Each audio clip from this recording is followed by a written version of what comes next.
Otra perla de Flavio Josefo, que era, como digo, el sentir general de los tiempos del Segundo Templo, y también en contra Apión dice: la mujer, dice la ley, es inferior al varón en todo, por ello sométase a su marido, no por deseo de éste, de humillarla, sino para que reciba la dirección adecuada, pues la divinidad otorgó la fuerza al varón. Son perlas, ¿no?, que tenemos ahí para la mujer, ¿no? Un cordial saludo, amigos de Investigando la Historia. Soy Carla Díaz, estoy en compañía de nuestro queridísimo profe Juanfra Rodríguez para iniciar esta serie de 5 cápsulas para hablar de las mujeres de Pablo. Juanfra, querido, ¿cómo estás? Bienvenido a tu hogar. Hola, pues encantado, como siempre, de estar en tu canal, contigo, con nuestros televidentes. Yo ya les digo nuestros, porque ya los considero también de la familia. Nuestros televidentes o youtubers videntes, como queramos llamarlos. Encantado, y bueno, y con el equipo que te acompaña, que es magnífico también. Juanfra, vamos a contarles brevemente a los amigos cómo es que nace esta idea de las cápsulas de las mujeres de Pablo. Yo, mirando por ahí, por las redes sociales, vi una súper publicación de Juanfra en su muro de Facebook, en el cual él abordaba a las mujeres de Pablo, y de inmediato se me ocurrió: Juanfra, ¿por qué este tema de las mujeres de Pablo no lo llevamos al canal, pero a modo de cápsula, algo más breve, más corto? Entonces ahí comenzó esta idea maravillosa de Juanfra de hacer 5 cápsulas. La primera, que es esta introductoria para situar a la mujer en el primer siglo, y luego continuar con las cartas de Pablo, y ahí, bueno, Juanfra les dará más detalles. Pero así es como nace esta serie de cápsulas de las mujeres de Pablo.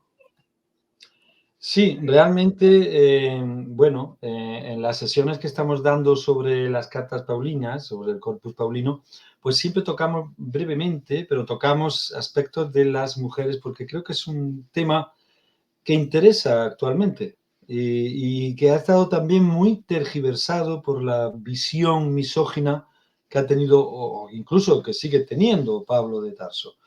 Y bueno, como yo creo que no es así de radical esa afirmación, pues me pareció fenomenal la idea que tuviste de hacer cápsulas para que, bueno, sobre todo para aportar, aparte de información, que no va a ser muy exhaustiva, aportar bibliografía para aquellas personas que quieran ampliar el tema. Y también les digo ya a todos de antemano que las preguntas que ustedes tengan, las dudas o las cuestiones que quieran plantearme porque no estén de acuerdo, pues luego en el chat de YouTube, pues ustedes pueden hacerlas, que yo encantado les responderé. Muchas gracias, Juanfra. Entonces damos inicio. Subo las diapos. De acuerdo, vamos a empezar. Bien, pues déjenme ampliar la pantalla, que no lo veo. Aquí. Bien, pues vamos a hacer una cápsula de introducción a las cartas paulinas en el aspecto, en el papel que la mujer tiene en ellas. Pero antes de ello, creo que es interesante saber cuál era la situación y la posición de la mujer en el siglo I. Y lo vamos a ver en 3 ámbitos diferentes. Vamos a ver la mujer en el mundo grecorromano, en el mundo grecolatino, su estatus. Vamos a ver la mujer en el mundo judío de Israel, cuál era su posición, su estatus, su situación. Y vamos a ver, como no podía ser de otra manera, cómo es el papel o cuál es el papel de la mujer en el judaísmo de la diáspora, que es donde realmente Pablo se está moviendo. Entonces, creo que brevemente podemos analizar estas 3 situaciones o aspectos de la mujer. Como siempre, vamos a, bueno, al final les voy a recomendar una serie de lecturas, 3 artículos y un libro, que creo que puede ser muy interesante porque va a cambiar un poco el concepto o la concepción en el estudio que tradicionalmente se ha hecho de la mujer en las cartas de Pablo. Entonces, si les parece, les presento la bibliografía. Es extensa, ustedes decidan qué temática les interesa. De Alfonso Cuatrecasas tenemos Amor y sexualidad en la antigua Roma. De Antonio Moreno Hernández, de María Luisa Rivas Hernáez y Leticia Carrasco, tenemos cultura greco-latina en Roma. Son profesores de UNED. De Antonio Piñero tenemos Guía para entender a Pablo de Tarso y otro clásico de Bart Ehrman, que es Simón Pedro, Pablo de Tarso y María Magdalena. Historia, leyenda del cristianismo primitivo. De Claude Mossy tenemos tenemos La mujer en la Grecia clásica. De Yves Siquis tenemos The Raging of the Phallus, Sexual Politics in Ancient Athens. Bueno, es el régimen, bueno, la posición dominante sexual del falo en las políticas atenienses, ¿no? De la antigua Atenas. De Richard Bauman tenemos Women and Politics in Ancient Rome, las mujeres y la política en la antigua Roma.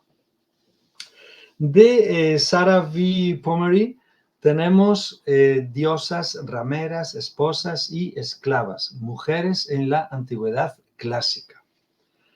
De Susan Matthew tenemos Women in the Writing of Romance.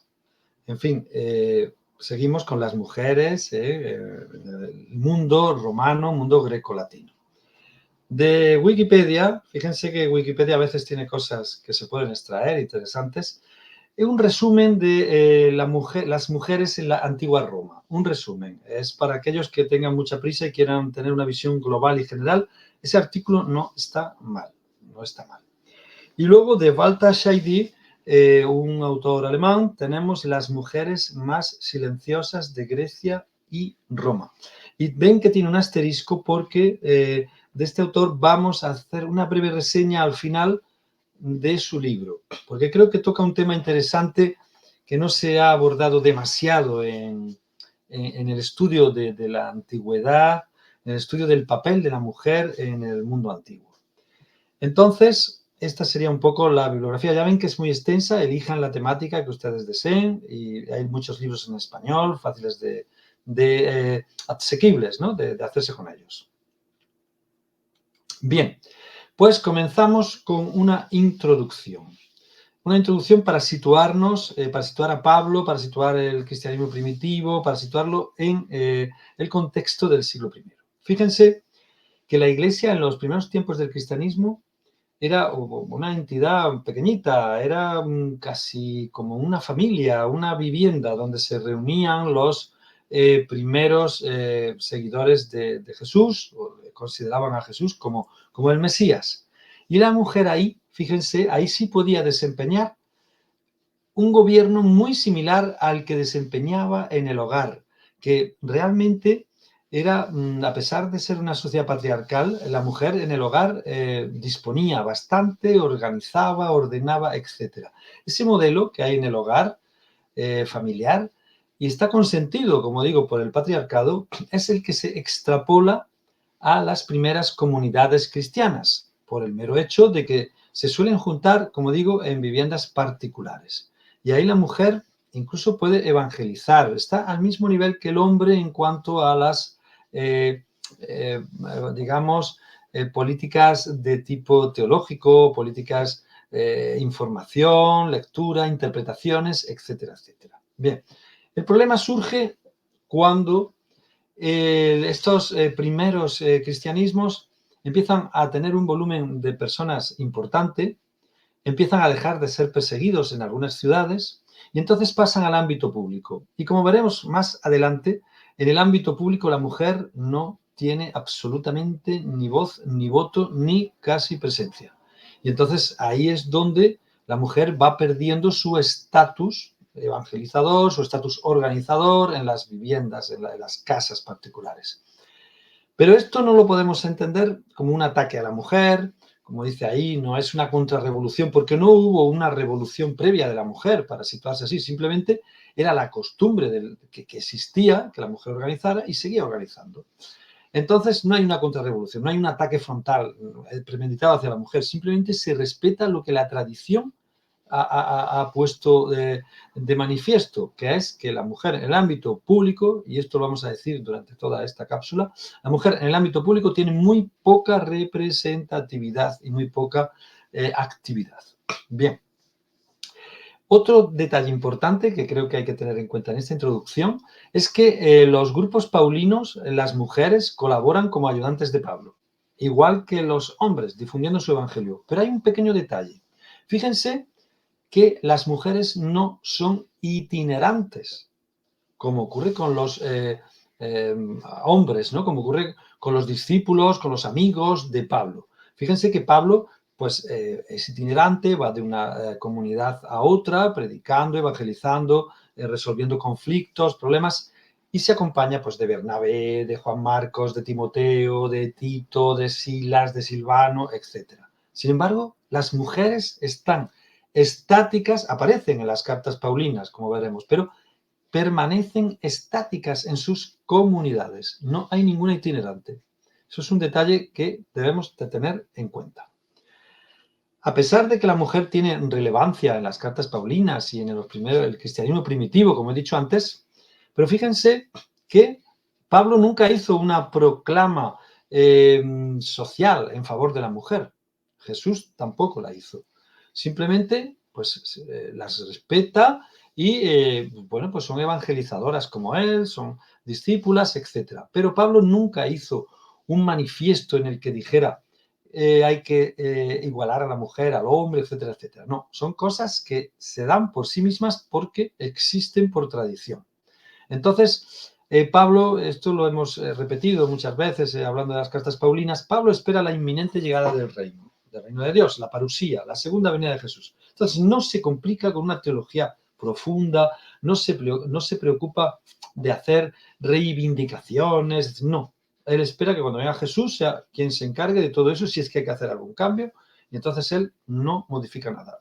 Tengamos en cuenta que Pablo está dentro del judaísmo. Entonces, por mucha diversidad que hubiera en el judaísmo, por mucha controversia que hubiera en la diáspora, él sigue fiel al judaísmo. Entonces, espera que Jesús, si es que va a haber algún cambio, lo haga él. Él no se va a meter en esos asuntos. Bien, igual que Pablo, antes de su llamada, persigue a los primeros cristianos y a las primeras cristianas. Él no distingue a la hora de perseguirlos. Tampoco distingue una vez que, bueno, pues que ya ha tenido su llamada, su iluminación, tampoco los distingue en cuanto a la conformación de esas primeras comunidades cristianas.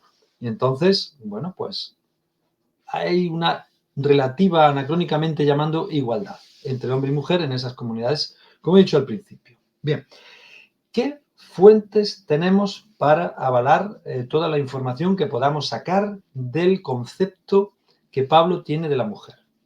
Pues sin duda las 7 cartas paulinas auténticas, que son las que Carla ha dicho antes que vamos a tratar en las diferentes cápsulas. Bien, pues esas cartas son las que nos van a dar la mayor información, el mayor aporte de cómo Pablo ve a la mujer. Pero hay que tener en cuenta varias cosas. Las cartas realmente ese no es su objetivo. Su objetivo de las cartas es pues plantear los problemas y las soluciones que están ocurriendo en las comunidades cristianas, muchas de ellas o algunas de ellas fundadas por Pablo. Entonces, eso es un factor que hay que tener en consideración, porque el objetivo no es hablar de las mujeres ni de los hombres, el objetivo es resolver los posibles conflictos y que prevalezca el evangelio de Pablo por encima de los posibles competidores. Bueno, pues como efecto colateral aparecerán mujeres y nosotros pues las hablaremos de ellas. Bien, pero como dije antes, Pablo no pretende hacer en sus cartas tratados teológicos, ni cristológicos, ni éticos, ni doctrinales, ni nada de eso. Ese no es su objetivo. Entonces, pues, eso tengámoslo en cuenta. Ahora bien, en algunas de esas cartas, creo que salvo en la carta de Filemón, a Filemón, todas tienen algunas interpolaciones o algunas glosas que no son de Pablo. Ojo, que son de autores posteriores que han ido, de escribas que han ido introduciendo versículos, ideas, etcétera, en las cartas. Afortunadamente, las metodologías actuales de historicismo crítico, filología, exégesis bíblica y tal, pues las ha sabido diferenciar y entonces están casi, digamos, en cuarentena, ¿no? Porque sabemos cuáles son. Para que no haya errores en cuanto a lo que pensamos que Pablo pudo haber dicho de las mujeres. Y eso lo vamos a ver más despacio en algunas cartas muy, muy concretas. Ahora mismo se me ocurre Gálatas, por ejemplo, y lo verán como qué interesante es discernir esas interpolaciones. Otra cosa que tenemos que tener en cuenta de las fuentes es que no tenemos un perfil completo de Pablo, en contra de lo que muchos teólogos o muchos estudiosos, incluso académicos, dicen de Pablo y hacen un perfil, y Pablo era así, era asado y tal, pum, pum. No, no tenemos un perfil perfecto de Pablo, ni completo, porque tenemos 7 cartas de las cuales ni siquiera todas son unitarias. Es decir, hay algunas cartas que están compuestas por otras cartas. Y entonces se nos escapan muchos detalles de Pablo. Además, esas cartas no tenemos la correspondencia de esas cartas, que sería una información muy interesante, tanto si se ha escrito antes algo como si no se ha escrito, tanto si se ha escrito algo previamente a esas cartas como si hay una respuesta a ellas. Esa información no está. Pero es que además Pablo puede que hubiera escrito más cartas y no tenemos esa información. Y además puede que otros evangelizadores del siglo I hubieran escrito también epístolas que se han perdido. Entonces, no nos hagamos una idea completa de lo que Pablo pensaba a nivel general y en particular sobre las mujeres y ya está, y digamos esto es así. No, historia antigua son hipótesis plausibles y nos quedamos con eso, con esa idea. Eso es importante saberlo. Luego tendremos un montón de cartas y de escritos pseudoepígrafos, es decir, tendremos cartas que no las ha escrito Pablo, incluso que están escritas ya una vez que él ha muerto, pero que los escribas, para darse prestigio o para introducir ideas propias o incluso para tergiversar las ideas de Pablo, pues las firman como si fuera Pablo. Pues no, eso no nos va a servir mucho, eso solo nos va a servir para ver cómo ha evolucionado la idea, la imagen, las ideas que transmitió Pablo, cómo han ido evolucionando en las distintas comunidades cristianas. Pero no nos va a aportar nada para el tema que estamos tratando aquí. Así que eso tengámoslo también en cuenta. Entonces, me preguntarán ustedes, bueno, y entonces que Pablo sale mucho, es protagonista del libro de Hechos de los Apóstoles. ¿Qué pasa? ¿Qué ocurre con Hechos de los Apóstoles? Bien, Hechos de los Apóstoles es un libro que hay que mirarlo con muchas reservas. ¿Por qué? Porque carece casi de historicidad, casi al completo. Algunos relatos muy puntuales de hechos, pues sí son históricos, o podemos concebirlos plausiblemente como históricos. Pero luego la mayoría son, relatos de tipo legendario y tal, que nos hablan de un personaje al que subliman, que es Pablo. Aunque Pedro también sea protagonista, pero es muy particular la lectura que hacen de Pedro y al que tienen que ensalzar por encima de Pedro es a Pablo. Entonces, el libro de Hechos, como digo, es poco plausible, porque además, si lo comparamos con las cartas paulinas, vemos que hay cantidad de información casi contradictoria. Por ejemplo, hay una mujer que sale en Hechos de Apóstoles que es Lidia. Lidia es una mujer independiente, en fin, que tiene su propio negocio de tintes de telas y tal. Y aparecen hechos con bastante relevancia en la comunidad de Filipos. Sin embargo, Pablo no la nombra cuando escribe la carta de Filipos. ¿Eso qué quiere decir? ¿Que Lidia no existió? No. Eso quiere decir que pues, Pablo o no le dio importancia en su momento o se han perdido informaciones que Pablo podía habernos dado sobre ella y entonces Hechos la presenta como una persona importante, casi dirigente en la comunidad de Filipos. Pues eso no aparece en cartas de Pablo. Por otro lado, hay momentos en Hechos que aparecen en las cartas de Pablo, pero totalmente diferentes. Por ejemplo, la llamada de Pablo.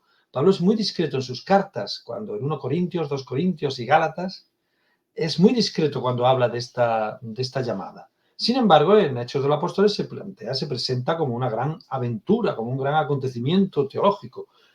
Entonces, y además en 3 momentos distintos y con matices que en algunos casos hasta podrían considerarse contradictorios. Entonces, ¿qué dicen los académicos? Los académicos dicen, si nos encontramos un hecho, un acontecimiento, un dicho en Hechos y en Cartas de Pablo, y esos son contradictorios, hay que atender y hacer caso a lo que digan las cartas de Pablo. Son más fiables, porque Pablo las firma. Hay un autor conocido y en un momento determinado, si lo que está contando no fuera real o no fuera acertado, habría voces que lo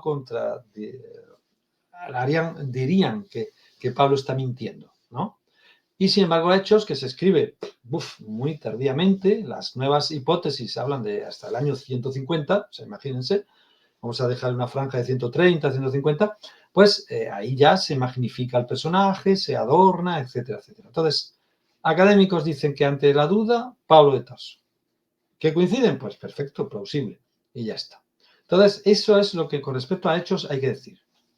Bien, pues hecha esta introducción, esta amplia introducción, podemos pasar a ver cuál era el papel de la mujer en el mundo grecolatino.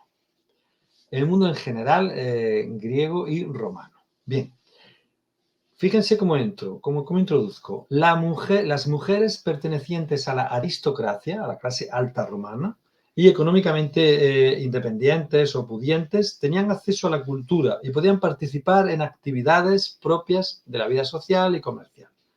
Social y comercial, no he dicho política, ni religiosa, pero bueno, vamos a dejarlo ahí.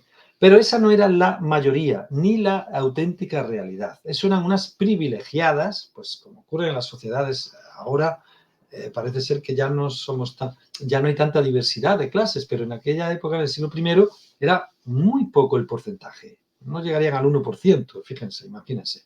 Entonces, la mujer romana en general estaba privada de los derechos conferidos a los varones. No tenía acceso a lo que en latín sería la oficia cívica, es decir, oficia virilia, es decir, los oficios, las profesiones del varón, del hombre. Entonces, bueno, pues los cargos que ostentaba el hombre, que ostentaban propios del varón, las mujeres no tenían acceso. Ya veremos cómo la tradición, incluso leyes, originaron esa tradición para que eso no pudiera ocurrir. Y lo que piensan algunos autores, que nos vamos a sorprender bastante, ¿no? Las mujeres estaban inhabilitadas, pues no podían participar ni en el gobierno del Estado, no conocemos a ninguna, emperatriz romana, siempre eran esposas de. No podían gobernar y tampoco podían desarrollar actividades, pues no hay senadoras, actividades propias del hombre, sobre todo a la hora de dirigir, a la hora de ordenar, de gobernar en lo que es la esfera pública. Bien, las mujeres de la aristocracia tenían ciertas ventajas, como he dicho antes, y es cierto, pero vuelvo a repetir que son una minoría, y el ejemplo que siempre ponen los autores y tal, que quieren igualar el papel de la mujer con el del varón en Roma, es el de Calpurnia, la esposa de Julio César, que cuando Julio César marcha allá por la década de los 50 del siglo I, marcha a sus batallas, sus guerras y tal, pues Calpurnia se hace cargo de la hacienda, se hace cargo de la economía, se hace cargo de todo. Pero son excepciones, como digo, de personajes relevantes, muy, muy relevantes. Miren lo que dice Cicerón, Marco Tulio Cicerón, que estamos hablando del siglo I antes de nuestra era, ¿no? Y dice así: cuánta infelicidad en la ciudad en la que las mujeres ocupen los oficios de los hombres. Ese era el sentir general, ¿eh? No es que Cicerón fuera una excepción, no. Ese era el sentir general. Heredado de la tradición griega estaba el papel de las heteras, de la hetera o etaria, ¿no? Se van a encontrar de esas maneras escrito. En griego es hetera.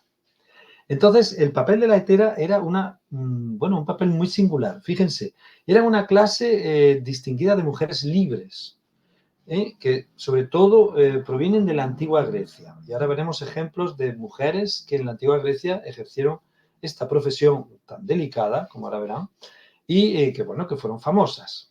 que desempeñaban funciones de artistas, contertulias, prostitutas y acompañante. Prostituta en el sentido que hoy anacrónicamente podríamos hablar de prostitución de lujo. No, entonces eran expertas en el amor, ¿no? Vamos a llamarlas de esa manera. Pero fíjense que tenían una formación. Estas mujeres eran educadas y tenían acceso a la cultura, participaban con los hombres en los llamados simposios, que eran las reuniones que hacían pues tanto los artistas como los políticos, como los eruditos, los filósofos, etcétera, etcétera. Y opinaban. Y eran muy respetadas en la opinión que daban. Supongo que estaría todo relacionado con el aspecto sexual y el aspecto intelectual. Y bueno, pues no hay nada mejor que escuchar a una persona en la cama, perdónenme la expresión, y darse cuenta que, oye, que no está diciendo ninguna tontería. Entonces, eran mujeres muy respetadas. Y esto se hereda en Roma, pero bueno, en menor grado, más desvirtuado. Fíjense que las mujeres famosas, heteras famosas, son, por un lado, una tal Lais de Corinto, una mujer muy, muy influyente en su época. Por supuesto, Thais, que era la acompañante de Alejandro Magno, fíjense. Y, como no, Aspasia, que era la pareja de Pericles. O sea, que son mujeres muy, muy influyentes. Pero son excepciones, no es la mayoría. Como he dicho antes, la mayoría de las mujeres están en un plano segundo. Para que se hagan una idea, tienen la misma categoría que un esclavo. Respetada y tal, pero la misma categoría que un esclavo. Esa es la posición de la mujer en Roma. Y fíjense esta frase lapidaria. Un ciudadano romano podía tranquilamente acostarse con su mujer en su cama, con un hombre en las termas, con una prostituta en un burdel y con un esclavo en el patio de su casa. Analizaremos el tema de los esclavos en la próxima carta que vamos a hablar de Pablo, en la de Filemón. Bien, para el ciudadano romano existían dos tipos de mujeres. Una, la mujer, la ciudadana romana, que estaba destinada a la procreación, a dar prole, a dar hijos para que la estirpe no se extinguiera. Y luego estaba la mujer para el placer, que eran normalmente esclavas, prostitutas, extranjeras, etcétera, etcétera. Pero fíjense este punto que les voy a plantear. Un ciudadano romano era sancionado duramente si hacía o tenía relaciones con una ciudadana romana que no fuera su esposa. Esto aparentemente, si lo coge una persona poco instruida, pues nos puede decir, bueno, pues es una defensa de la mujer, ¿no? Es un derecho de la mujer. No, perdón. Es una traba para la mujer, porque el ciudadano romano se acuesta con quien le da la gana. Y la mujer romana no puede acostarse nada más que con su marido. O sea, fíjense la lectura que se puede hacer de esta norma, porque era una norma, ¿no? Fíjense la lectura tan controvertida que se puede hacer. Yo, evidentemente, hago la segunda lectura. Es una falta de derechos, entre comillas, anacrónicamente hablando, de la mujer. Bien. Pues se promulgó en la antigüedad romana, grecorromana, se promulgó un conjunto de prohibiciones que inhibían la participación de la mujer en la vida militar. ¿Conocemos alguna militar, alguna amazona romana? No. En la vida política, ya lo dije antes, incluso en la vida religiosa, a pesar de que haya mujeres en los templos, estén las vestales, todo eso, pero están en un plano secundario y lo veremos más despacio ahora después. Entonces, se evitaba que la mujer asumiera lo que hemos llamado antes el oficio virilia o, en este caso, el oficio público, que viene a ser lo mismo, que implicaban responsabilidades para el conjunto de la sociedad. La mujer no podía mandar ni gobernar nada relacionado con lo público.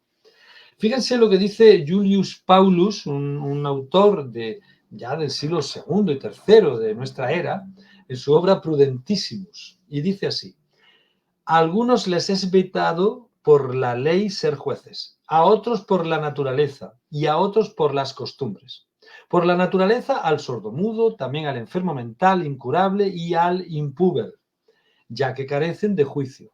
La ley lo impide al que fue expulsado del Senado. Las costumbres, ojo, las costumbres a las mujeres y a los esclavos. Y no por carecer de juicio, sino porque está admitido por la costumbre que no pueden desempeñar funciones civiles. Fíjense el poder de la costumbre en el siglo I.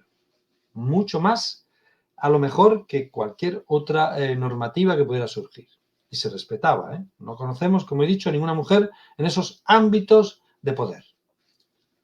Las mujeres romanas estaban presentes en la mayoría de los festivales y ceremonias de tipo religioso, de culto, y vamos a entrar en el tema de las religiones. Algunos rituales requerían específicamente la presencia de las mujeres, pero no con participación activa, sino como elemento decorativo o llamémoslo como queramos, porque la mujer tenía una actividad limitada. Por ejemplo, los sacrificios, que era el tema central de este tipo de actividad de culto, la mujer los tenía prohibidos. La mujer no podía hacer sacrificios. Bien, los rituales de sacrificio les estaban vetados a la mujer. Había ritos donde la mujer, pues sí, aparecía, por ejemplo, las vestales, como he dicho antes, pero que eran meros instrumentos, no eran el objetivo, el objeto principal o el portavoz principal de estos ritos, de estos cultos. Y luego había otros reservados exclusivamente para las mujeres, que eran los que se llamaban los de la bona dea, la buena diosa, ¿no? Que estaba asociada a la virginidad y a la fertilidad femenina y a la curación, etc. Y que era venerada, fíjense por quién era venerada. Era venerada con gran reverencia por plebeyos, esclavos, libertos y mujeres. No clases altas, no clases aristocráticas. Entonces, con todo, fíjense, los cultos familiares los dirigía el padre de familia, el pater de familia. Es el que lo dirigía. Ejercía, digamos, como de sumo sacerdote o de gran sacerdote dentro de la familia. Y era el que se encargaba de todos los rituales, toda la educación religiosa, etcétera, etcétera. Un patriarcado, en el más amplio sentido de la palabra. No seamos anacrónicos, no lo tildamos de machismo y nada. Era la costumbre, como dice allí. Y bueno, pues así estaba el papel de la mujer en esta época en Roma. Bien, sigamos. Aquí tienen un mapa de por dónde se movía Pablo de Tarso, que nos va a servir un poco para, bueno, pues para situarnos en el espectro donde se desarrolla todo esto que estoy hablando, el papel de la mujer. Tienen Italia, Roma, lo que era Grecia, y ya en Asia, pues tenemos hasta la parte de Judea, de Siria, etcétera, etcétera. Para que nos situemos. Son los lugares de las cartas de Pablo, ¿no? Pues Roma, evidentemente, tienen Filipos, Tesalónica, tienen Colosas, en fin, todos los lugares donde las cartas se escribieron, Éfeso, donde se escribieron o donde se enviaron. Y esa era la ruta un poco que Pablo, pues bueno, pues por donde se movía Pablo, para que tengan una visión y nos situemos en el mapa. Bien, la mujer en Israel en el siglo I. ¿Qué fuentes disponemos para hablar de esto? Pues el Nuevo Testamento, sobre todo los Evangelios, Flavio Josefo y la Misná. Pero fíjense que la Misná ya es del siglo III de nuestra era. Ahí la Misná, como saben, es una recopilación de tradiciones orales del periodo del Segundo Templo. Periodo del 536 antes de nuestra era al 70, hasta la destrucción del Segundo Templo. Y se completaba, a veces se completa con partes del Talmud, pero el Talmud todavía más tardío, es del tercero y el cuarto de nuestra era. Entonces, bueno, de ahí podemos sacar un poco de información. En general podemos decir que el marco de las relaciones sociales en el Mediterráneo era para todos muy parecido. No hay mucha diferencia entre Roma, entre el mundo grecolatino y el mundo de Israel, porque Israel llevaba ya más de 300 años perteneciendo al mundo greco, al mundo helénico, por la conquista de Alejandro Magno. Entonces, bueno, ya estaba muy impregnado y a veces es muy difícil diferenciar qué es influencia del judaísmo o del helenismo, porque ya están interactuando desde hace más de 300 años, como digo.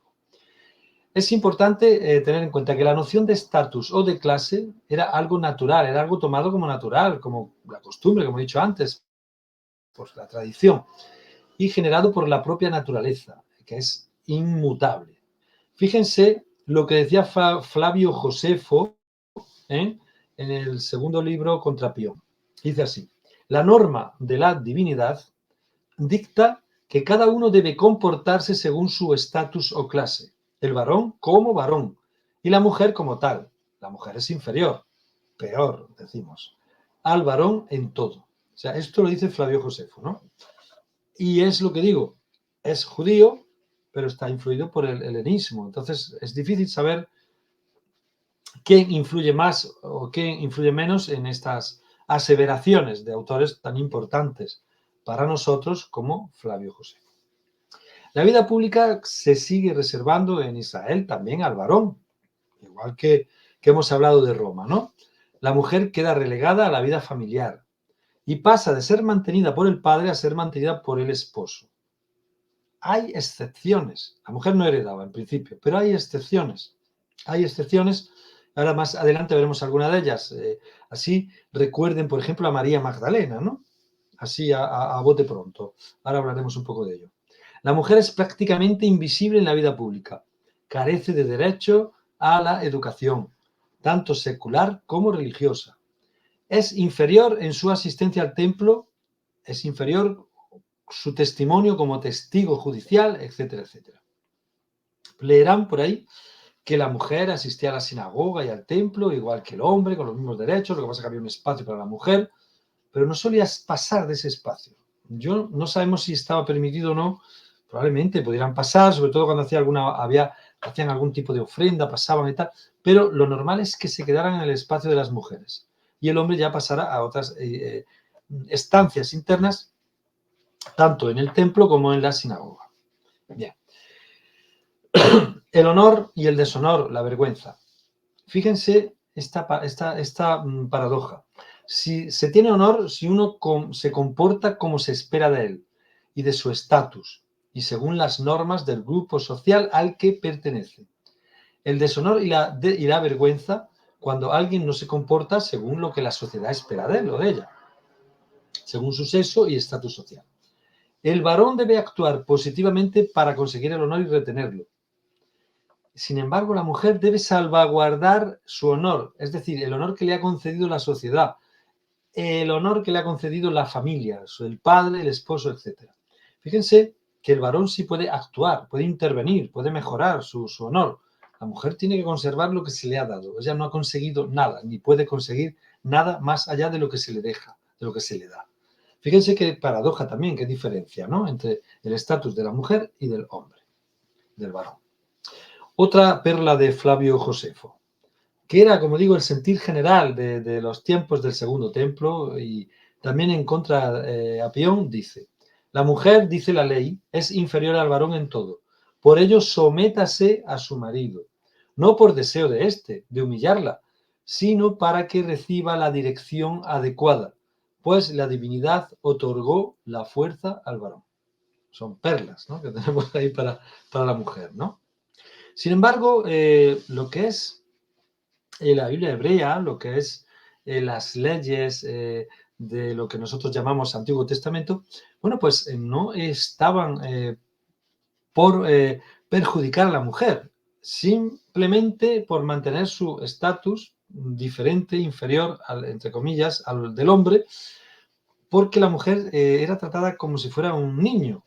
No es que se pretendiera perjudicarla, ni mancillarla, ni nada. Entonces, fíjense Levítico 15, 19-30, que dice: el control de la mujer está condicionado por las reglas de la pureza sexual. La mujer es ritualmente impura durante su menstruación y tras el parto. Nadie debía acercarse a la mujer impura.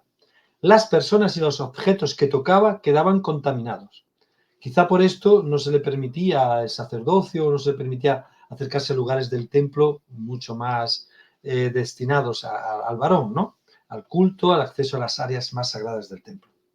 Pero fíjense que esto tiene una lectura también muy controvertida.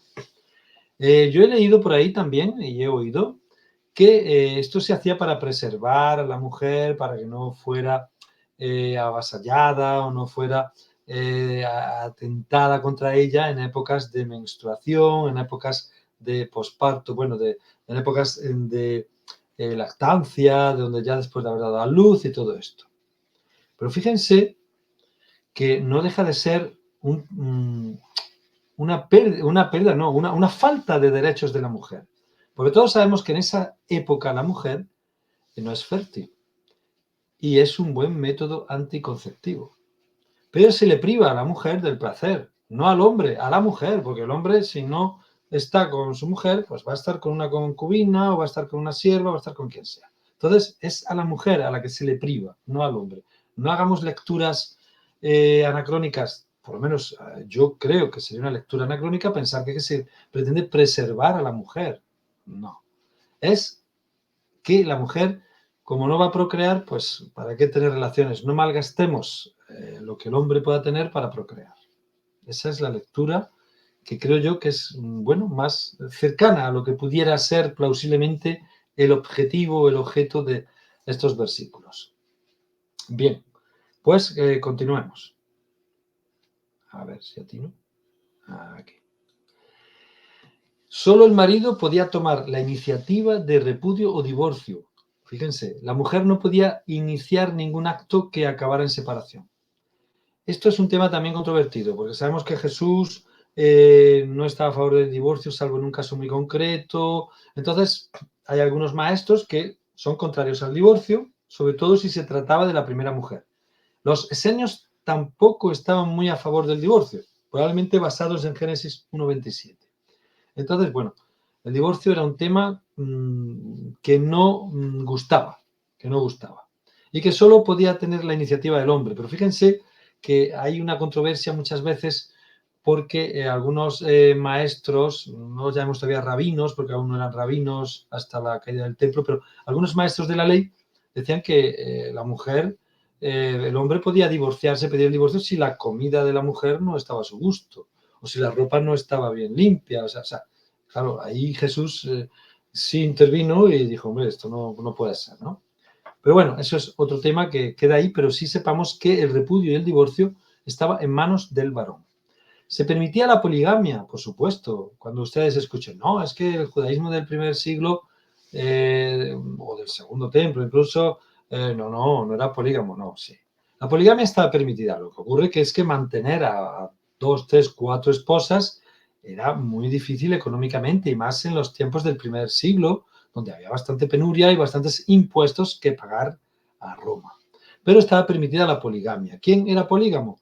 Pues quien tenía mucho dinero, muchos recursos, que no, pues no la practicaba la poligamia, ¿no? Así de sencillo, ¿no? Flavio Josefo dice que es costumbre nacional de los judíos tener varias mujeres al mismo tiempo. Pero sí hay que decir que la monogamia era lo habitual. Pero fíjense que algunas culturas cercanas a la cultura judía, pues cultura mesopotámica, cultura de Asiria, todo esto, tenían como un número clausus, ¿no?, para la poligamia. No podían tener más de X mujeres, creo que eran 4. Sin embargo, el judaísmo podía tener todas las que quisieras, o pudieras, ¿no? Más que quisieras. Quizá porque sabían que no ibas a tener más de 3, 4 como mucho. Pero en fin, es un dato a tener en cuenta de la posición y la situación de la mujer. Y sobre todo para los tema anacrónico actual, ¿no? No voy a entrar en eso, pero en la mente de algunos estará. La mujer solía ser bien tratada en la casa, eso es cierto, ¿no? Y Deuteronomio 5, 6, 21 dice, entre otras cosas, que honrarás a tu padre y a tu madre. Y por eso pensamos que la mujer no estaba maltratada, ni estaba mancillada, ni estaba desprotegida. Simplemente tenía un estatus que por tradición era inferior al del hombre en un patriarcado donde eso era lo normal, era lo que estaba instaurado y no había posibilidad de cambiarlo. Salvo excepciones, como digo, porque había mujeres que excepcionalmente podían tener su propio patrimonio. Bien, las mujeres se dividían en varios grupos desiguales. Estaba la mujer libre y la mujer casada, que también las jóvenes destinadas a casarse, pues estaban en este grupo. Luego estaban las siervas o esclavas. Y había, como digo, algunas excepciones, algunas mujeres libres que o eran solteras o viudas, que no encuadraban en ningún sistema familiar patriarcal. Y esto no era muy frecuente, pero existía. Y pongo el ejemplo de María Magdalena o de Lidia en el caso de Pablo. Pero fíjense que seguramente eran mujeres que no tenían familia, que o bien habían quedado viudas o no se habían casado y disponían de su patrimonio. Son también excepcionales, pero bueno, estaban ahí y esa era otra opción y otra posibilidad, sin necesidad de ser prostitutas ni nada por el estilo. Pero bueno, el mito de María Magdalena como prostituta yo creo que ya ha caído afortunadamente. Bien, también con los manuscritos, cuando se descubren los manuscritos del Mar Muerto, nos dan también una visión un poco más amplia de que esas excepciones existen, ¿no? Las mujeres judías podían heredar bienes, aunque los varones, si es que lo había, tenían precedencia, pero si no los había, los podía heredar la mujer. Las viudas tenían derecho a quedarse con la dote que sus padres habían dado cuando se casaron. Entonces no pasaba a los hermanos del esposo, ni pasaban a los hijos, se podían quedar con ese dinero.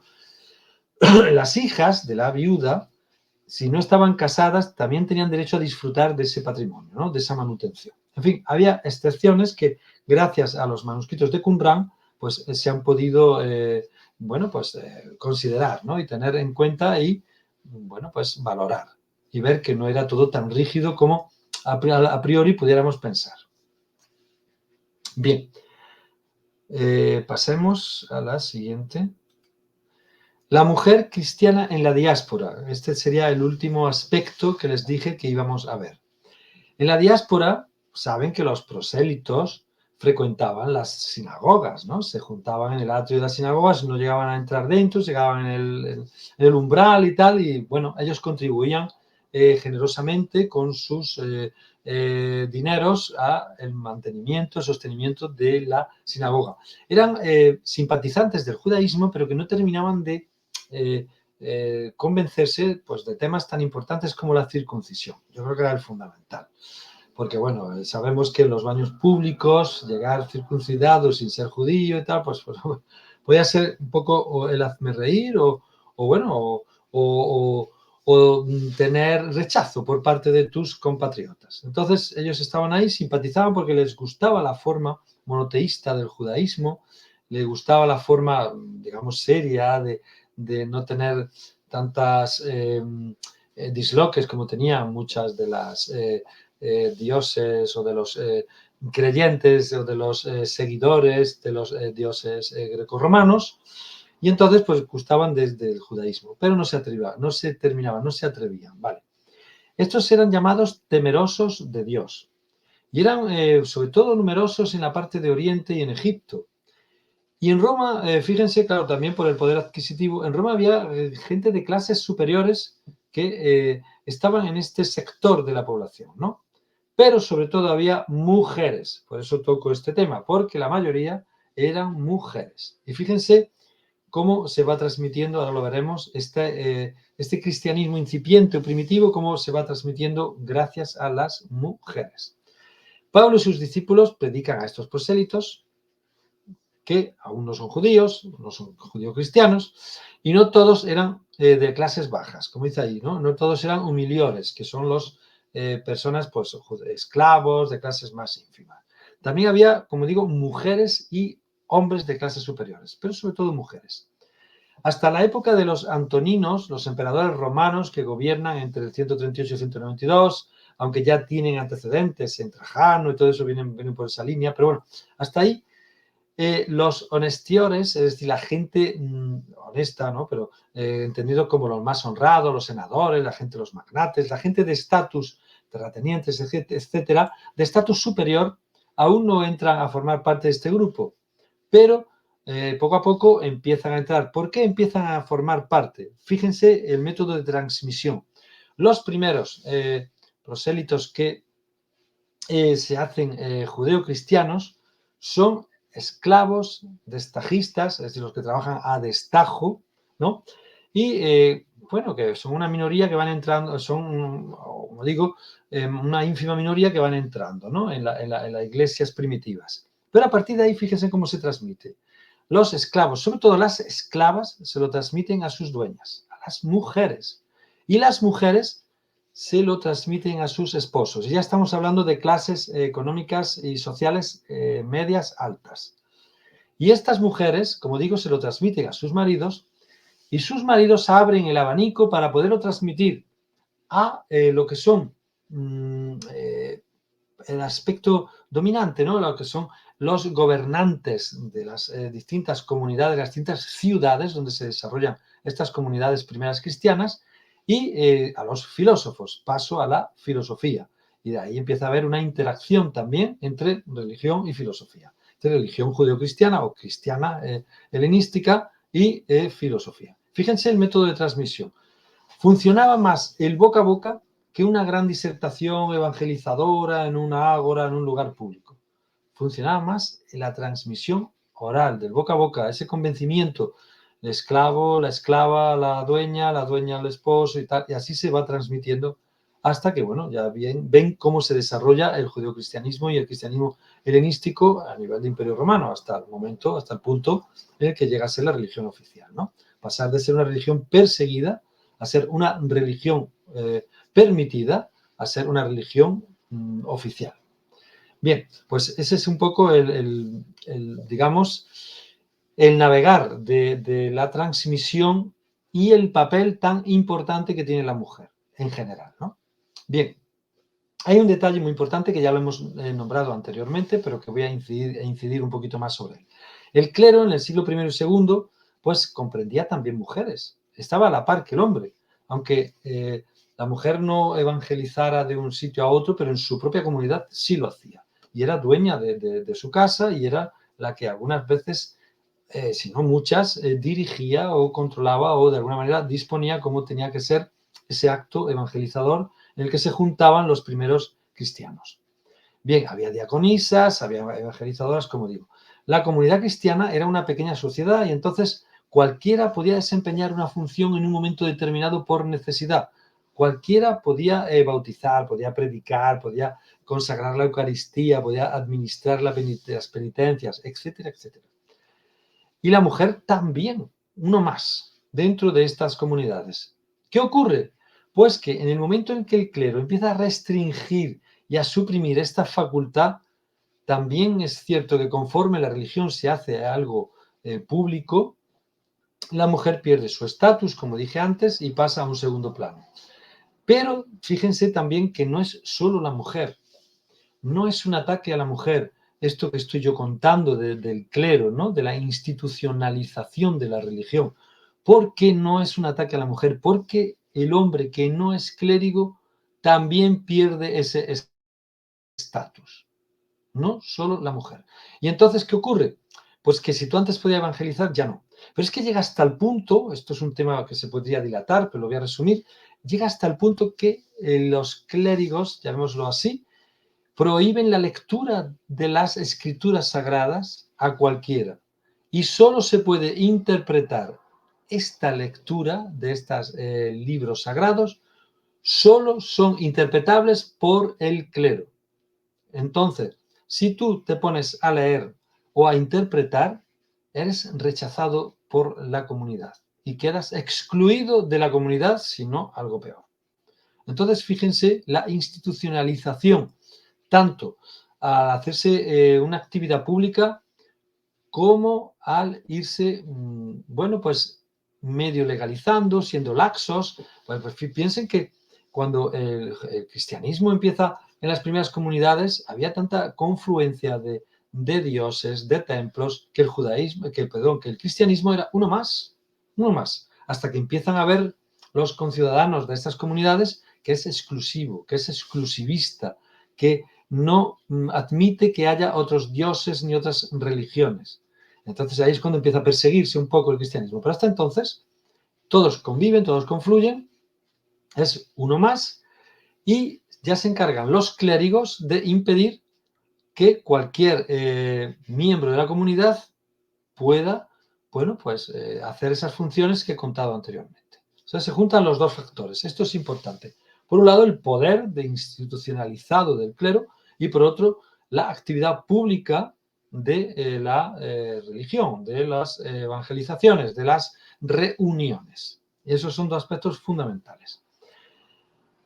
Y otro aspecto que es fundamental que tenemos que tener en cuenta, y fíjense por qué lo digo, es que, como ustedes saben, Pablo, una de sus, digamos, primicias teológicas, casi la única, es que Pablo sustituye el rito de la circuncisión a los gentiles prosélitos, por el bautismo en el nombre de Cristo. Y la circuncisión es espiritual, ya no será una circuncisión física. ¿Y eso qué tiene que ver con las mujeres? Pues sí tiene que ver, porque Pablo al principio se plantearía, bueno, y si un prosélito se circuncida, es evidente, se hace judío, pero ¿cómo hacemos judía a la mujer? ¿Cómo la hacemos judío-cristiana, ¿no? En este caso, ¿no? ¿Cómo la hacemos cristiana? ¿Cómo la hacemos tal? Pues se soluciona el problema de esta manera. No hay que circuncidarse. Como no hay que circuncidarse más que espiritualmente, con el bautismo, pues la mujer ya es cristiana. Fíjense qué detalles, son pequeños detalles que se nos pueden escapar, pero que son importantísimos a la hora de hacer la lectura de la mujer. Por eso Pablo, yo pienso que respeta bastante a la mujer. No sabemos las motivaciones, pero la respeta bastante, en contra de lo que se ha dicho siempre, y eso lo vamos a ver en las distintas cartas, que veamos el papel de la mujer en las cartas paulinas, pero él respeta bastante a la mujer y la considera pues casi a la par del hombre, respetando siempre la tradición judía y el mundo en el que vive, el mundo helénico del siglo I. Evidentemente Pablo no se va a salir de ahí, pero sí es verdad que tiene una, bueno, digamos, equidad con la mujer. Entonces, estos aspectos son los que quería que viéramos para, empezar luego en las próximas cápsulas con las cartas paulinas, el aspecto, el papel de la mujer en ellas. Entonces, para terminar, aquí tengo unas lecturas que les recomiendo. Como dije antes, de Walter Scheide, Las mujeres más silenciosas de Grecia y Roma, es un libro, pero fíjense por qué les he puesto un comentario de este libro. Se los he puesto para que tengamos en cuenta un aspecto que muchos estudiosos no lo han tenido todavía, y estoy hablando de un libro del año 1995, y aún todavía creo que falta mucho por estudiar en ese tema. La gran mayoría de los estudiosos en el campo de la mujer en la antigüedad se han concentrado en los entornos urbanos, Jerusalén, ¿no? Cesarea Marítima, Roma, en fin, ustedes saben, ¿no? Dejando al margen a un núcleo de población femenino, rural y campesino, que es de vital importancia. Dado que el papel económico de las mujeres afecta profundamente su estatus, es decir, si la mujer tiene dinero, como hemos visto antes, pues tiene mucha más facilidad, mucho más acceso a la vida pública, que si no lo tiene, evidentemente, a la libertad, ¿no? Como dice ahí, ¿no? Estatus y lo que podría llamarse su libertad personal, las mujeres se encargan de gran parte del trabajo al aire libre en comunidades más igualitarias, más que igualitarias, yo diría más pequeñas, más reducidas, basadas en el cultivo de la azada.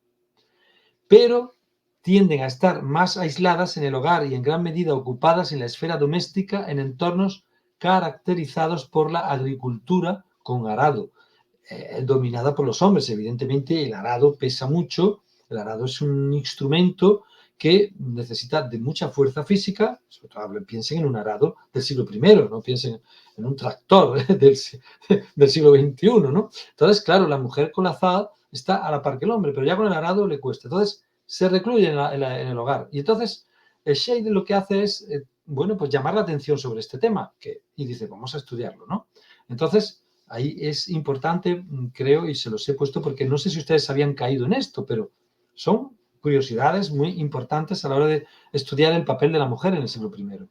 Y fíjense que estamos haciendo una diferencia dentro del mismo entorno. Ya la hacemos primeramente entre las grandes urbes y entre lo rural, ¿no? El mundo rural. Pero es que dentro del mundo rural también hay diferencias. Y eso es lo que este autor nos está llamando la atención. Y creo que, bueno, que era interesante esta lectura, este libro, la verdad es que es bastante interesante. Bien, no me voy a enrollar mucho. De Marilyn Skinner tenemos nuevos enfoques metodológicos sobre las mujeres en la antigüedad. Esta autora señaló que las mujeres reales, como otros grupos silenciados, no se encuentran tanto en el texto explícito del registro histórico como en sus lagunas y silencios, una circunstancia que requiere la aplicación de métodos de investigación basados en gran medida en la inferencia controlada. La inferencia controlada, pues, es un método que tiene, fíjense que esto es del año 1987, pues tiene muchos riesgos, porque los sesgos del investigador pueden aparecer. Pero bueno, es bueno tenerlo en cuenta. La inferencia controlada es sacar conclusiones de una manera, bueno, pues científica, entre comillas, por eso se llama controlada, sacar conclusiones que no están explícitamente en el texto. Entonces, si hay ausencia de algo, pues yo puedo deducir que eso no existió o sí existió. Entonces es un poco complicado. Pero bueno, viene bien que tengamos en cuenta esta apreciación, porque lo que es interesante ahí, más que el método que utilicemos después, que es fundamental, pero lo que es interesante es que muchas veces no está la información explícita y hay que buscarla a lo mejor en el terreno, en el contenido semiótico del texto, no tanto en el contenido explícito, en el contenido, bueno, pues que se advierte con la lectura simple del texto. Entonces, bueno, pues otro punto de vista que yo creo que hay que tener en cuenta y que es interesante y por eso les recomiendo este artículo. Estos ya son artículos. Bien, de Sheena Rowe tenemos también Woman and Living Hoods in its the Explorative Times. Bien, esta autora lo que nos dice es que en la Palestina del siglo I las mujeres probablemente practicaban en una gama mucho mayor de actividades, participaban en una gama mucho mayor de actividades económicas de lo que se desprende de las fuentes existentes. Fíjense que se puede enlazar con el libro y con el artículo que les he comentado antes. Las pistas que tenemos de las fuentes rabínicas sugieren una gama de actividades que abarcan todo el espectro. Este trabajo sostiene que este artículo sostiene que estas actividades no son incidentales, sino una parte integral de las economías familiares campesinas. Volvemos al terreno rural, ¿eh? Las limitaciones al crecimiento de las actividades económicas se deben en parte a la ubicación y en parte a las actitudes sociales dentro de un sistema patriarcal hacia el éxito comercial por parte de las mujeres. Es decir, que si las mujeres aportan con su trabajo recursos, el patriarcado, pues bueno, pues mira para otro lado, no pasa nada. Ahora, si no, en casita y no te muevas de ahí. Las ciudades como Jerusalén y Séforis habrían proporcionado más oportunidades para el comercio. Finalmente, donde las parejas estables trabajaban cooperativamente para garantizar que el hogar poseyera lo suficiente, probablemente existía el potencial para el crecimiento, el potencial para que la mujer pues fuera un poquito más libre. Eso es lo que nos quiere decir esta autora. Me parece interesante, estos ya son estudios más recientes y bueno, un artículo que creo que es interesante leerlo, ¿no? Bien, pues terminamos con un artículo que para mí es de lujo, de Jacobas Kovaskog, de la Universidad de Sudáfrica, que se titula ¿Por qué las mujeres que sufren son importantes para el corazón de la teología misional transformadora? Perspectivas sobre las mujeres empoderadas y la misión en el Nuevo Testamento y el cristianismo primitivo. A mí este artículo me ha gustado mucho, se lo recomiendo y explicamos por qué. El objetivo de este artículo es mostrar el papel crucial que desempeñan las mujeres en la misión de la Iglesia primitiva. Hemos hablado algo de ello, ¿no? Y la forma en que el mensaje del Evangelio desafió la mentalidad tradicionalmente construida por el patriarcado masculino. Sostenemos que el mensaje del Evangelio en esencia implicaba un mensaje de empoderamiento. Hablamos del Evangelio de Pablo, ¿eh? Los conceptos de género como hombre y mujer se construyen social e históricamente, por lo que es vital que pensemos en el punto de vista de los autores originales. de los documentos, de las fuentes del cristianismo, de los cristianismos primitivos, y la forma en que interpretaron y construyeron la realidad social. Una de las tareas de la investigación científica social del Nuevo Testamento y el cristianismo primitivo es estudiar cómo los textos reflejan y son una respuesta a un contexto social y cultural específico. Esto siempre lo decimos, que hay que estudiar el texto en el contexto y tal, pero nunca lo hacemos. Entonces, viene bien este toque de atención. Las preguntas importantes que hay que plantearse son cuáles eran las normas de género en ese contexto y de qué manera los textos alteraron o interrumpieron esas normas. En la interpretación de los textos antiguos debemos ser sensibles a no leerlo solo donde haya una perspectiva ética. Ahora explicaré lo que es eso. Sino también desde una perspectiva émica, es decir, ver cómo pensaban los pueblos antiguos sobre la masculinidad. De esta manera no nos haremos culpables de etnocentrismo o anacronismo. Es decir, que algunas veces podemos caer en anacronismos si pensamos que en el siglo I o en la Edad Antigua la visión de la masculinidad o la visión del machismo, por llamarlo anacrónicamente, pero llamémoslo así, era la misma que tenemos ahora. Es que a lo mejor tampoco. Entonces, el estudio étic y el estudio émic significa émic, pues son neologismos. Émic es el punto de vista del nativo, es decir, cómo veían los hombres y las mujeres del siglo I, cómo veían su realidad. Ese es el estudio émic, que es por el que aboga este autor, por el que aboga Jacobus. Y el estudio ético, el punto de vista ético, es el punto de vista del analista. Cómo lo vemos desde ahora, aunque intentemos no ser anacrónicos y todo eso que decimos siempre. Son términos que se utilizan mucho en ciencias sociales y en ciencias del comportamiento. No me voy a enrollar, les he puesto una página web de psicología y mente donde pueden consultar este tipo de estos dos términos y cómo pueden ver perfectamente a qué nos estamos refiriendo al aplicarlos a las ciencias sociales. Lo importante aquí es, creo yo, conjugar los dos puntos de vista. Es decir, no hacer un análisis ético ni un análisis émic, sino hacer un análisis, bueno, no lo dije, ético es de, ética viene de fonética, no es nada nuevo, nada del otro mundo, y émic viene de fonémic, fonema. Entonces, bueno, de ahí son como, digamos, que se han sacado estos dos términos, un poco, pues, bueno, pues, para significar la diferencia entre ambos. Pero la idea fundamental, creo yo, y con esto termino, es que tenemos que estudiarlo desde los dos puntos de vista e intentar conjugarlos. No desde uno ni desde otro, como se ha estado haciendo en ciencias sociales mucho, tanto al principio, solo desde el punto de vista nuestro, como ahora que solo desde el punto de vista del nativo. No, hay que interactuar los dos puntos de vista, conjugarlos y sacar conclusiones plausibles e históricamente aceptables. Con esto espero que no les haya aburrido mucho y que consulten todo lo que tengan que consultar. Creo que les he dado una amplia bibliografía y unos artículos para mí son bastante interesantes.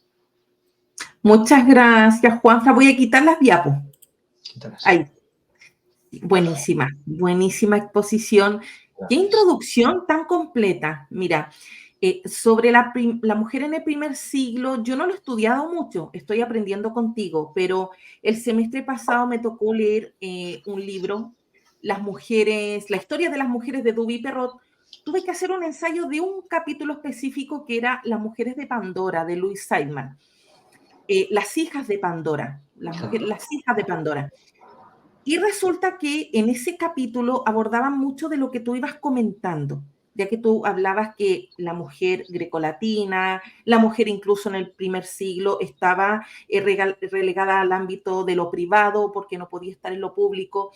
Siento que esa herencia cultural proviene del periodo ateniense, del periodo griego clásico, el V siglo antes de nuestra era, porque en este capítulo que te comento, Las hijas de Pandora, Louise Seiman aborda eso. La mujer en el periodo ateniense solamente se podía mover en lo privado. En lo público había una que otra culto al que ella podía participar, pero siempre estaban guardadas en lo privado. No eran ciudadanas y es lo que más me llamó la atención.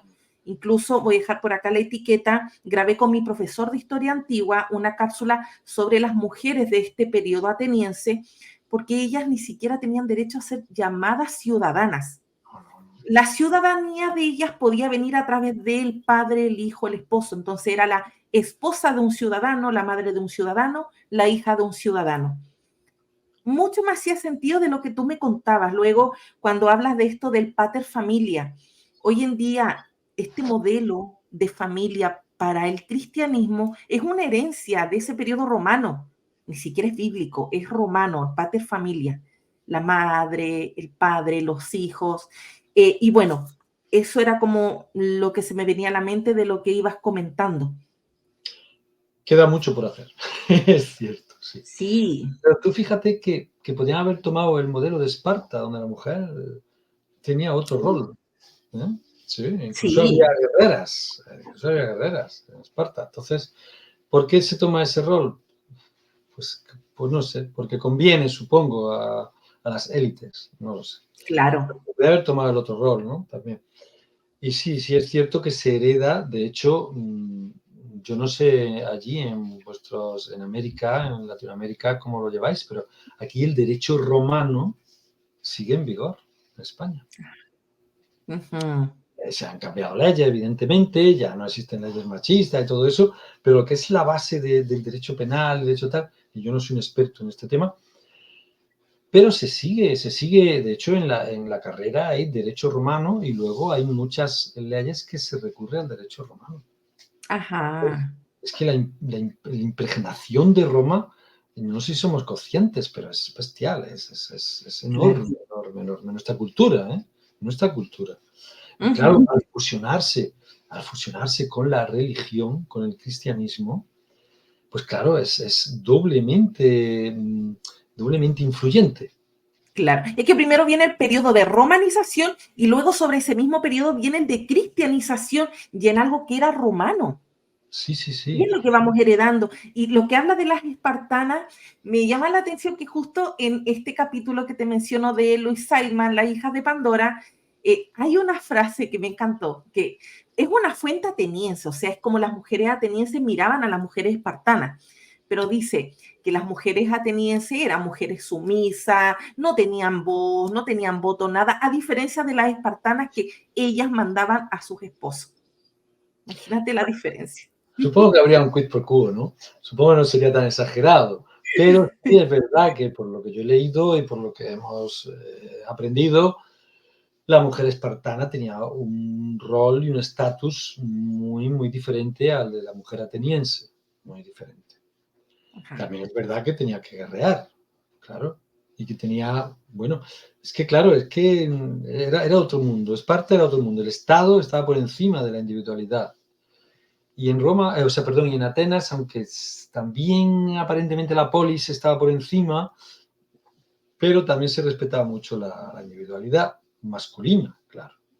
Porque, claro, cuando hablamos de democracia, es que Atenas o Grecia es la cuna de la democracia, efectivamente, pero no es la democracia ideal. Ajá. Es una democracia, bueno, que ha tenido su base y ha sido base de muchas más democracias, pero no podemos ponerla como modelo actual, porque no nos Uno, serviría. sí, claro, fue como los primeros modelos, ideas de democracia. Estuvo mal. Funcionó en ese periodo, no funcionaría ahora en lo absoluto. Pero ahora que se me viene algo a la mente, tú nombrabas ciertas mujeres que rompieron estos paradigmas, salvando estos anacronismos bien machistas del periodo. Eran casos específicos. Si lo llevamos más atrás, o sea, nos vamos mucho más atrás de este periodo ateniense, nos vamos al periodo del Antiguo Egipto, donde vemos mujeres en el trono, reinas, y nosotros decimos, wow, una reina Hatshepsut. Claro, hubo reinas en el Antiguo Egipto, pero eso no quitó que rompían el modelo de orden, que era la Maat, y que sí formaba un caos, porque era el hombre a través de Horus el que tenía que estar en el trono, no era la mujer. Entonces, hay ciertos casos donde era necesario una mujer al frente, pero no era el modelo. Casi todas las culturas han tenido excepciones. Yo no domino la cultura egipcia, tú la dominas más que yo, pero casi todas las culturas han tenido sus excepciones. De hecho, la última faraona egipcia era una mujer, Ajá. Cleopatra. Pero, bueno, por las circunstancias, porque fue Cleopatra porque Julio César, pues, se cargó a su hermano, ¿no? A Ptolomeo. Entonces, pues, qué mejor que ponerla a ella, ¿no? Pero todas tienen excepciones, pero la norma, lo general, la excepción es la que cumple la regla, como se dice, ¿no? Lo normal es eso. Y esto viene de muy antiguo, esto viene de la época recolectora, de la época cazadora, o sea que esto del neolítico, ¿no? Podemos buscar ancestros neolíticos e incluso, no sé, si tiene un origen biológico, ¿no? No quiero entrar mucho en ese tema, pero evidentemente la mujer embarazada no podía ir a cazar, Ujú. porque la especie no se sustentaba. Entonces, bueno, ahí hay una mezcla de factores biológicos, biopsicosociales, creo yo, que son los que llegan a este punto en el que hemos llegado y que afortunadamente, también hay que decirlo, ¿no? En Occidente, afortunadamente, pues está cambiando para mejor, ¿no? Afortunadamente. Ujú. Bueno, espectacular introducción, de verdad que me quedo muy entusiasmada esperando las siguientes cápsulas, Juanfra. Espero que los amigos les guste, sigan sugiriendo, quizás alguna interrogante, abordar algún tema en la cápsula siguiente. Nos estamos viendo, Juanfra. Muchas gracias. Pues muchas gracias a ti y a nuestros espectadores. Adiós.